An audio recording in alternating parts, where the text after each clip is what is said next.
오늘 하나님의 말씀은 마가복음 15장 17절에서 23절입니다. 마가복음 15장 17절에서 23절, 신약성경 83페이지에 있습니다. 예수에게 자색 옷을 입히고 가시관을 엮어 씌우고 격려하여 이르되 유대인의 왕이여 평안할지어다 하고 갈대로 그의 머리를 치며 침을 뱉으며 끌어 절하더라. 희롱을 다한 후에 자색 옷을 벗기고 도로 그의 옷을 입히고 십자가에 못 박으려고 끌고 나가니라. 마침 알렉산더와 루포의 아버지인 구레네 사람 시몬이 시골로부터 와서 지나가는데 그들이 그를 억지로 같이 가게 하여 예수의 십자가를 지우고 예수를 끌고 골고다라 하는 곳, 번역하면 해골의 곳에 이르러 모략을 탄 포도주를 주었으나 예수께서 받지 아니하시니라. 십자가 지는 그런 장면이지요. 십자가를 지시기 전에 이미 채찍으로 맞으셨고, 사실 공에서 맞으셨고, 또 오늘 본문에는 보면은 예수님이 이렇게 모욕당하는 장면이 있죠. 여러분, 갈대로 머리를 또 때리고, 또 가시로 이렇게 엮어서 머리에다가 모자를 씌우고, 멜류관을 씌우고, 그리고 자색 옷을 입히고,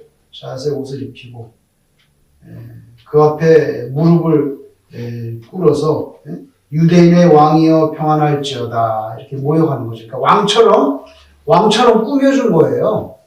자색 옷을 왕들이 입잖아요. 자색 옷도 입혀주고, 그 다음에 왕이면 또 이 관이 있어야 되니까 가시로 이렇게 엮어가지고 머리에 콱 씌우고, 그 다음에 이제 무릎을 그 앞에 꿇으면서 유대인의 왕이여 평안하실지어다 하면서 막 웃었겠죠? 막 웃었을 거예요. 또 갈대로 머리도 때리고, 더 충격적인 것은 오늘 본문에 보시면 침을 뱉었다고 말합니다. 침을 뱉었다. 침을 어디다 뱉었는지, 침을 얼굴에 뱉은 것인지 확실하지 않지만, 여기 보면은 그 갈대로 그의 머리를 치며 침을 뱉었다. 혹시 얼굴에 침을 뱉었는가? 확실히 알 수 없습니다. 여러분, 따기 맞아보신 적 있으세요? 따기를 맞는 거는 흔한 일은 아니죠, 그죠? 저는 따기를 맞아봤어요. 따기를 맞아봤는데, 난생 처음 따기를 맞아봤을 때, 이 따기를 맞았다는 그 물리적인 아픔보다, 내가 살다가 이렇게 되는 수도 있구나 하는 그 모멸감이 정말 굉장하더라고요. 처음 보는 낯선 사람한테 따기를 맞아서 제가 저쪽으로 굴러서 자빠졌어요. 얼마나 세게 맞았는지. 가끔씩 따기 맞아서 고막이 터진다는 그런 얘기 들어봤는데, 그럴 수도 있겠구나 하는 그런. 근데 오늘 여기 보면 예수님이 갈대로 머리를 때리면서 침을 뱉었다고 하는데, 침을 혹시 얼굴에 뱉었는가, 이런 생각을 해봅니다. 예수님이 고난 받으시는 그런 장면인데, 그저 예수님은 고난 받는데 방관자로 우리는 그냥 이렇게 구경꾼으로 살려고 하는 그런 모습이 많죠. 그런데 거룩한 부담감을 우리에게 줘가지고 예수님의 고난에 우리를 참여자로 이렇게 하나님이 부르실 때가 있죠. 부르실 때가 있습니다. 오늘 본문에 보면 예수님이 하나님의 아들이시고 또 곧 하나님이신데 12영 더 되는 천군 천사들을 막 불러가지고 그냥 순식간에 거기 있는 사람들 다 없앨 수도 있지만 우리의 영혼을 구원하기 위해서는 십자가의 고난을 받으셔야 되니까 그렇게 하지 않으신 거죠. 고린도후서 5장 21절에 바울이 고린도교회 편지 보내실 때 이런 말씀을 합니다. 하나님이 죄를 알지도 못하신 이를, 예수님이죠. 하나님이 죄를 알지도 못하신 이를 우리를 대신하여 죄로 삼으신 것은, 아주 예수님을 죄로 삼았다는 거예요. 죄로 삼으신 것은 우리로 하여금 그 안에서 하나님의 의가 되게 하려 함이라. 이런 말씀을 했어요. 죄가 없으신 예수님을 하나님께서 죄로 삼으시고 우리를 의로 삼았다는 거예요. 이것이 대속의 은총이죠. 예수님께서 이제 채찍을 맞고 또 이렇게 가시면류관에서 피는 흐르고 완전히 만신창이가 됐죠. 만신창이가 됐는데 십자가를 지고 가니까 그 십자가가 무겁잖아요. 그러니까 이제 쓰러지시는 거죠. 쓰러지시는 거예요. 그러니까 로마 병정들은 짜증이 나는 겁니다. 왜냐하면 빨리 올라가서 골고다산 올라가서 이거 또 못 박아야 되고 또 죽을 때까지 기다려서 이 사형이니까 완전히 숨이 끊어진 걸 확인해야 자기 임무가 끝나고 쉴 거 아니에요. 자기네들은 아직도 갈 길이 멀다고요. 지금도 예루살렘의 십자가 길을 가보면 상당 올라가야 돼요. 올라가야 되는데 예수님이 가다가 쓰러지면 짜증나잖아요, 사실. 그러니까 오늘 성경에 보면 거기 지나가던 사람, 구레네에서 온 시몬이라는 사람 붙여가지고 야, 너 대신 십자가 줘. 이렇게 해서 억지로 십자가를 지우게 됐다는 그런 내용이 오늘 본문에 기록이 되어 있습니다. 근데 이 사람은 예수님하고 아무 관계도 없는 사람이에요. 그냥 지나가다가 걸린 사람이죠.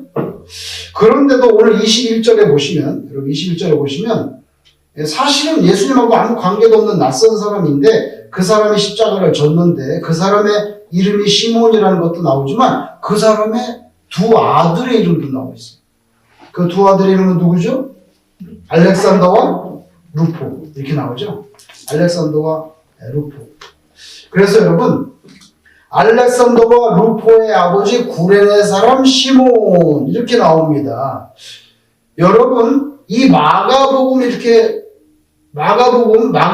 받아서 읽는 독자들이 있었잖아요. 그 당시에. 마가복음을 받아서 읽는 독자들은요.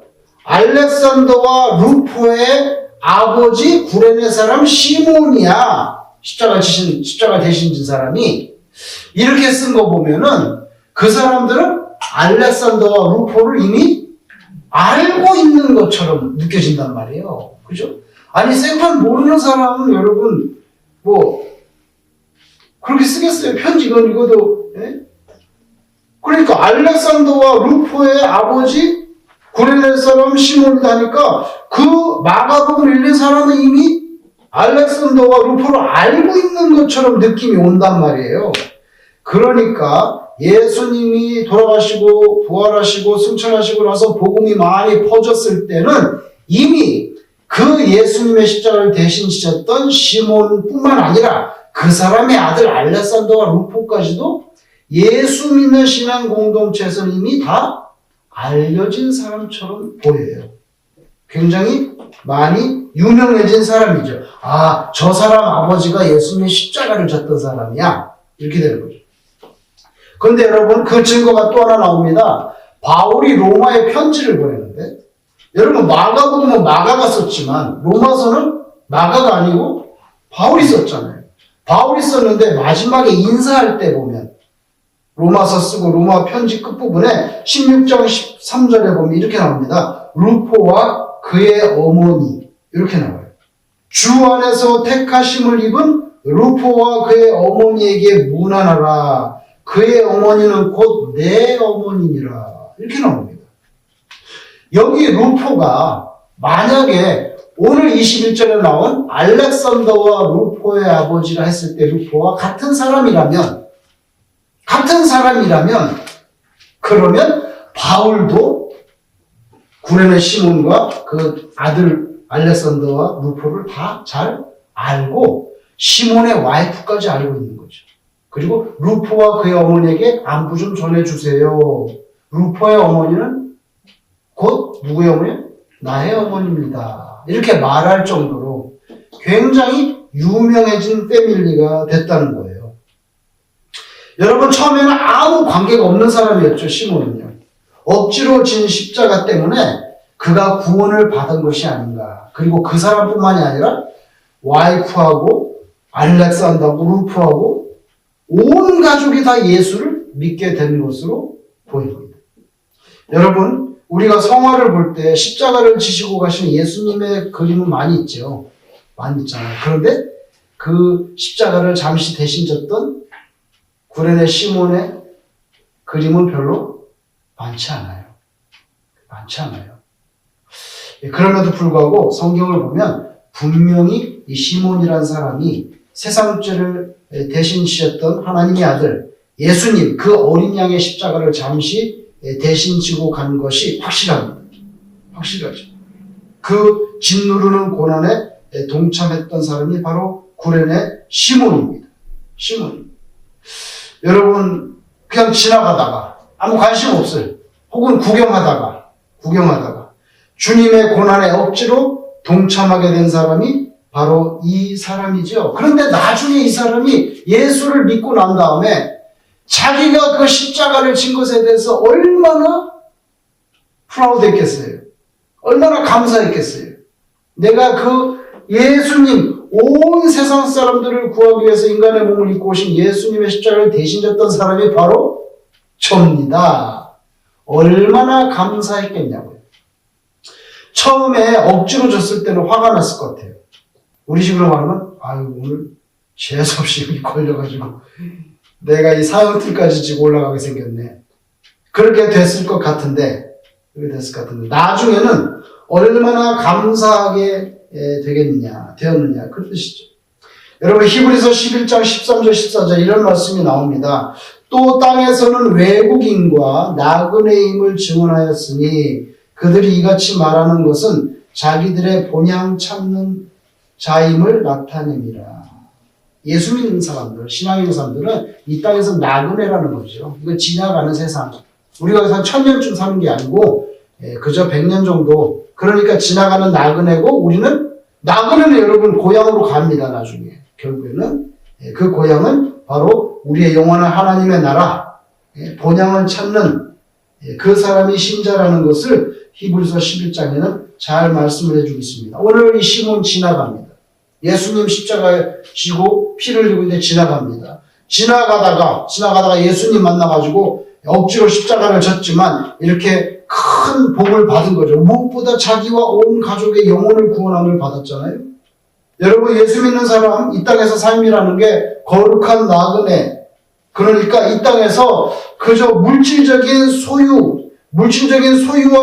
축적하는 거 그것만 관심 갖지 아니하고 하나님의 뜻 안에서 진정한 그런 그 가치를 추구하는 영혼 구원, 하나님의 나라를 넓혀가는 것, 주님의 고난에 동참하는 것 이것이 우리에게 가장 가치가 있고 보람 있는 일이다.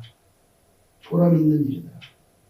여러분 예수님께서는 당시 세상의 가장 정치적으로 중심은 로마입니다.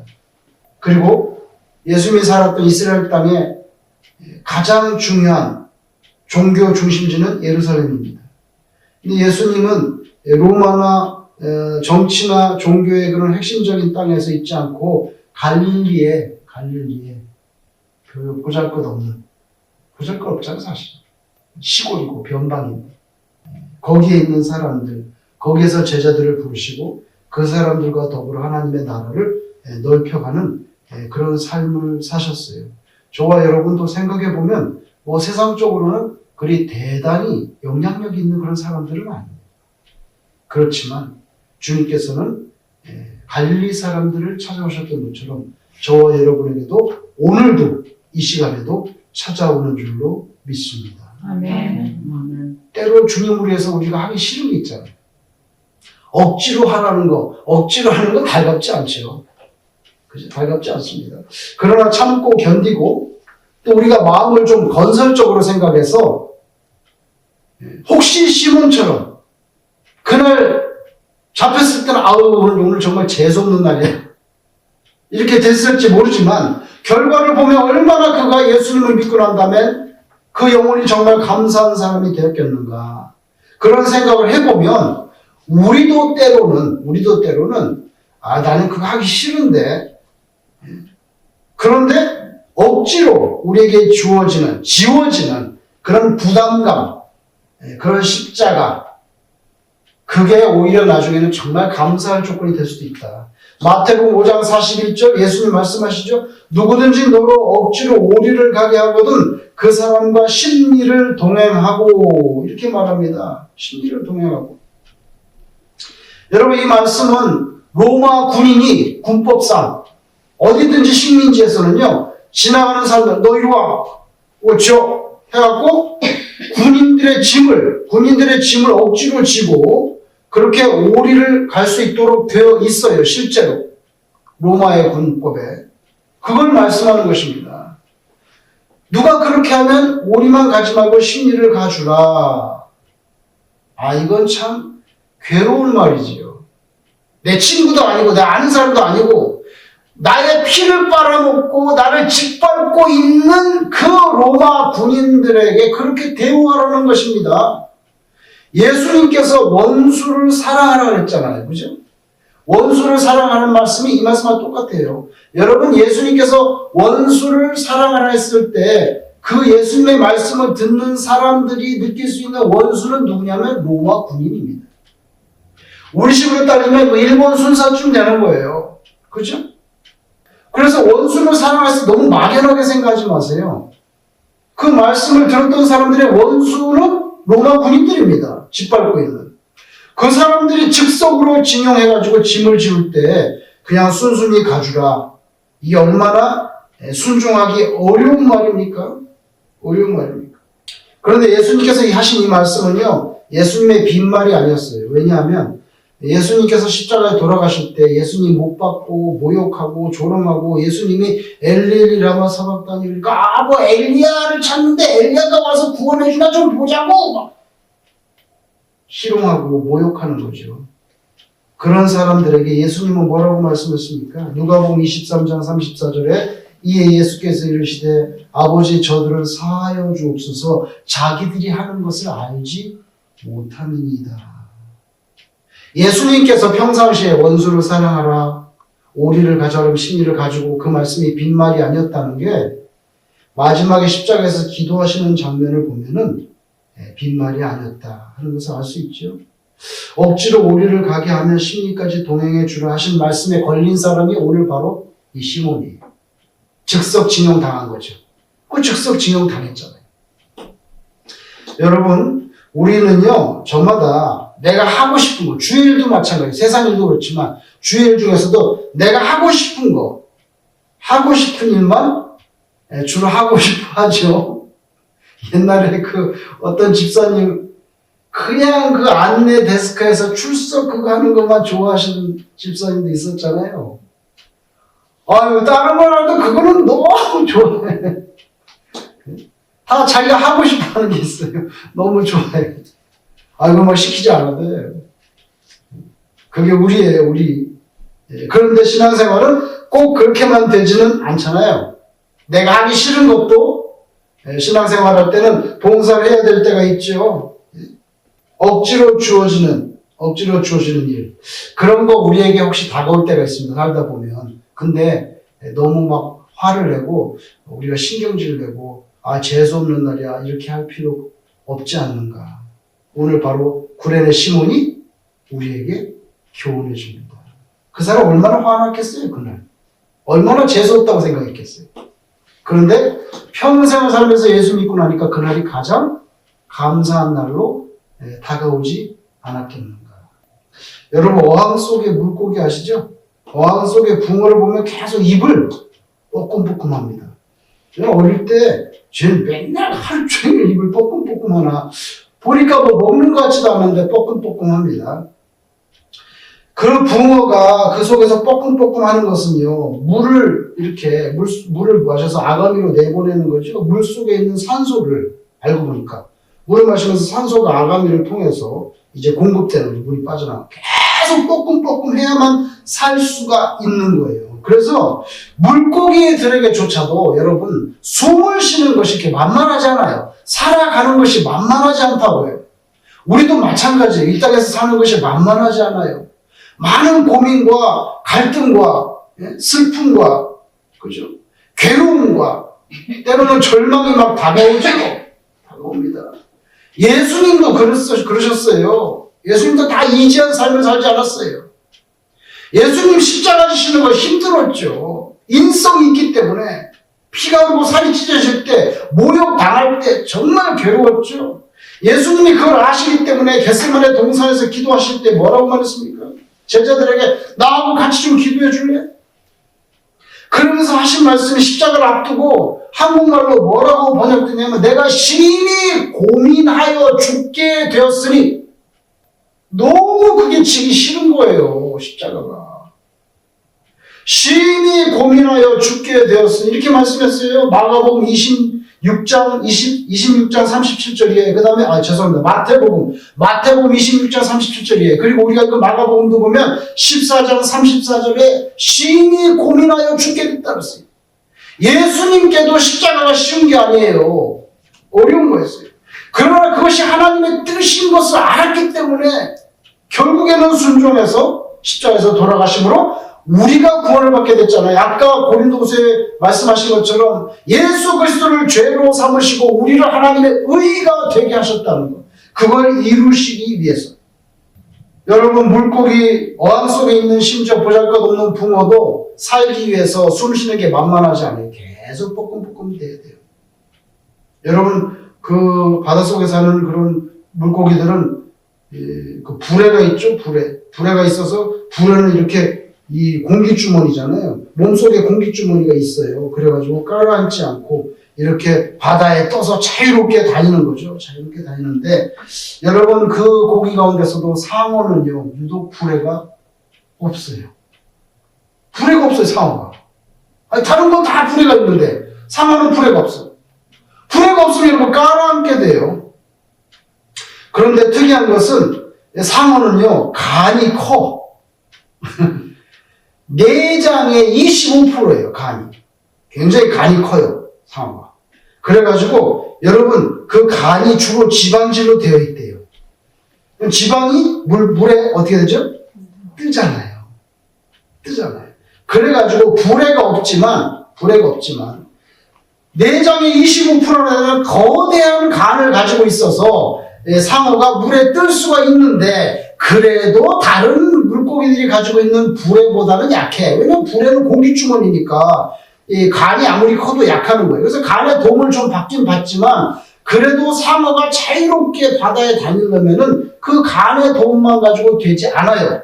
그래서 상어는 끝없이 움직여야 됩니다. 계속 움직여야만 뜰 수가 있어요. 안 그러면 깔아앉아 버리기 때문에. 그래서 여러분 죽을 때까지 상어는요 움직여야만 살 수가 있는 거죠. 이렇게 생각하면 이해가 빠릅니다. 여러분 우리는 부레가 없잖아요. 그 물속에 들어가 우리 빠지잖아요. 빠지는데 우리가 안 빠져 죽으려면 어떻게 돼? 수영을 해야 되잖아요. 몸을 계속 움직여야만 안 빠질 수가 있어요. 똑같아요. 상어가 부레가 없으니까 사람처럼 계속 움직여야 되는데 언제까지? 죽을 때까지. 안 죽으려면 움직여요. 그게 바로 상어에게 주어진 운명이에요. 여러분 그러니까 생존에 관해서는 부레가 없기 때문에 상어가 치명적인 결함을 가지고 있어요. 그런데 그것을 극복하기 위해서 계속 움직여야만 돼요. 그런데 여러분 그래서 상어는 바다에서 정말 강한 생명체가 된다는 거죠. 백상아리라고 하는 상어가 있는데 거대한 상어. 이 백상아리는요 고래를 잡아먹어요. 얼마나 강력한지. 그래서 상어는 여러분 그 치명적인 결함을 극복하고 강자가 됩니다. 죽지 않으려면 움직여야 돼.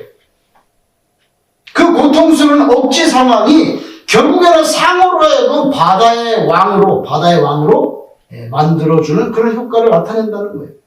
저희들에게도 때로 이건 하기 싫은데 나는 움직이기가 싫어. 나는 이 봉사는 싫어. 내가 별로 안 좋아하는 건데 억지로 주어지는 일이 있습니다. 마치 구레네 시몬에게처럼. 그러나 그것을 하나님의 뜻 안에서 내가 싫지만 하나님이 이 부분에 내가 헌신하기를 바라시는가. 그런 긍정적인 마음을 가지고 헌신할 때 그것이 우리로 하여금 감사의 조건이 되기도 하고 그것 때문에 우리가 죽을 상황에서 살아날 수도 있어요.